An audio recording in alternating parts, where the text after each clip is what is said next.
Ano nangyari dito sa UP Manila Rizal Hall? UP Manila po. Yeah, huwag ka na magmaang-maangan. Grabe, Senator Rapi Tulfo tila hindi na nakapagpigil nang harapin niya ang mga diskaya sa Senate hearing ngayong araw. Tila napaamin niya kung sino ba talaga ang mga opisyales ng DPWH na talagang kumukubra sa pondo ng taong bayan. Panoorin mo ang video na ito at ikaw na ang umusga. Ano nangyari dito sa UP Manila Rizal Hall? UP Manila po. Yeah, huwag ka na magmaang-maangan. Flood control po yan, Mr. Chair. No. UP Manila Rizal Hall, yung hall na sa UP na kayo ang nabigyan ng proyekto para ayusin. Yung building na yan. St. Timothy Construction Corporation. Contractors, Pacifico and Sara Diskaya. 30 million no 2018 ang pinondo para dyan. Hanggang ngayon, hindi pa matapos-tapos.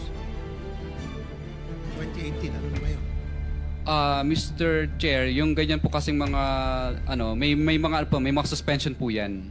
May time suspension. Paki-explain. For 7 years, 30 million pinondo rito sa UP Manila, hindi pa patapos-tapos. Sabi mo, lahat ng proyekto ninyo on the level, di ba? Ini-inspect ng DPWH. Siguro you're referring to Constructors Performance Evaluation System. Yan ba yan? Okay? So, dumaan kayo sa CPES. So, kung dumaan kayo sa CPES, bakit itong 2018 na project nyo sa UP Manila hanggang ngayon, yung Rizal Hall hindi pa tapos-tapos na binadgetan ng 30 million. So, mga estudyante, hindi nagagamit yun. So, tumatambi na sa labas.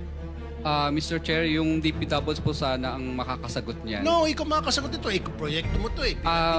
Hindi naman sa DPWH binigyan 30 million. Sa iyo binigyan 30 million. O bakit may tulak sa DPWH? May mga time suspension po yan, extension. Then explain to us because this has been for 7 years. And you cannot explain?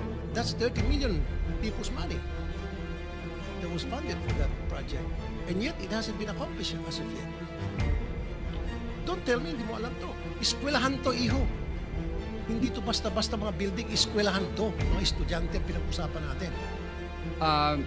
Your Honor, ano po, may Rizal mga Hall. kompleto po sa mga dokumento. I-present po namin yung mga dokumento po next. No. It hasn't been accomplished. May mga kausap kami dun sa eskwelahan. Baka may papuntahin ko dito yung professor. Baka Yung tuloy professor ka pa. po doon, ang hindi po Yung nila mga kami tao. binibigyan ng ano po, Hindi ka binibigyan ng professor ng ano? hindi po nila ina-approve pa po yun na makapagtrabaho. Well, then bakit mo tinanggap yung 30 million since 2018? Hindi kayo inaaprobahan ng professor. Siyempre, yung professor papayag yun. Kapakanan ng eskwelahan yun. Kapakanan ng mga estudyante nila yun. Ba't di kayo papayagan ng professor na magtrabaho doon? That's stupidity. Paliwanag mo nga kung bakit meron suspension. Yun ang tinatanong eh. Bakit may suspension? Ano ba nangyari? Yun ang ipaliwanag mo. Hindi po approve sa kanila yung design base sa DPWS po kasi DPWS po talaga ang nagbibigay sa amin ng instruction kung itutuloy o hindi. Kasi ang magkausap po, yung consultant po ng eskwelahan at ng Ang DPWS tinatanong po. ni Senator Rapi, binayaran ka na eh. Binayaran ka na ba? Yes. Hindi. Bayad. Kasi ganito yan, Mr. Diskaya, bago kayo gagawa ng proyekto, bago ba approvean yung proyekto, gagawa kayo ng feasibility study, right? And then yung feasibility study na yun, ipapakita nyo doon sa kung sino man yung nag-request ng eskwelahan na para sa proyektong yon. So, ba't di ka aprubahan ng eskwelahan? Ba't di ka pagtatrabahuin kung pinakita nyo sa kanila yung plano ng building na gagawin nyo? Mr. Pinakita nyo o hindi yung plano? Siyempre, bago nyo gagawin yon, kasama yung mga taga-DPWH, kung kinakailangan, tatawagin yung eskwelahan, ipapakita nyo, ipapresenta nyo, ito po yung plano na gagawin namin. Ito yung structure. Ito yung... Government project kasi ito eh. Dahil UP Manila. Sino ang gumawa ng project? Sino ang gumawa ng plano? Ang gumawa po ng plano, sumusunod lang po kami kung ano po ang Sino nga? design. Sino DPWS po. bakit di matapos-tapos? Ah, Sino sa DPWH? Turo mo. Nandito ba? mga district engineer po ang Anong pangalan? si Anong pangalan? dati po nung nakaraan panahon pa po ni district engineer. Tapos ngayon po bago na po yung district Hindi nga, engineers. sino ngayon noon? Sino yun noon at saka ngayon? Kasi 2018 hanggang ngayon, 2025 na, hindi pa rin matapos-tapos. And yet, yung 30 million na-release na sa inyo.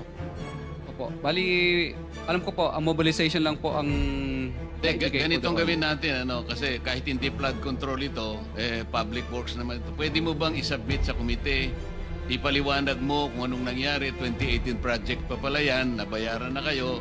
Bakit hanggang ngayon ay hindi pa natatapos at mukhang nagko-complain nga ang mga estudyante? Pwede mo bang isumite sa amin ang report na yan para ma-appreciate po ng ating komite? Yes po, Mr. Chair. Ngayon sa panahon ng Senate hearing para sa mga maanumalyang paggamit ng pondo sa flood control project dito sa Pilipinas, nagpapatunay na merong ang korupsyon na nangyayari dito sa ating bansa dahil kanya-kanya na silang laglagan, banggitan at turuan ng mga pangalan. Kaya naman siya muna ang video nito. Ikaw bilang isang Pilipino, kung ikaw ang tatanungin, ano ang dapat gawin sa mga taong na tila wala ng mga konsensya sa paggamit ng pondo ng taong bayan? Well, i-comment mo lang yung reaksyon sa video sa baba.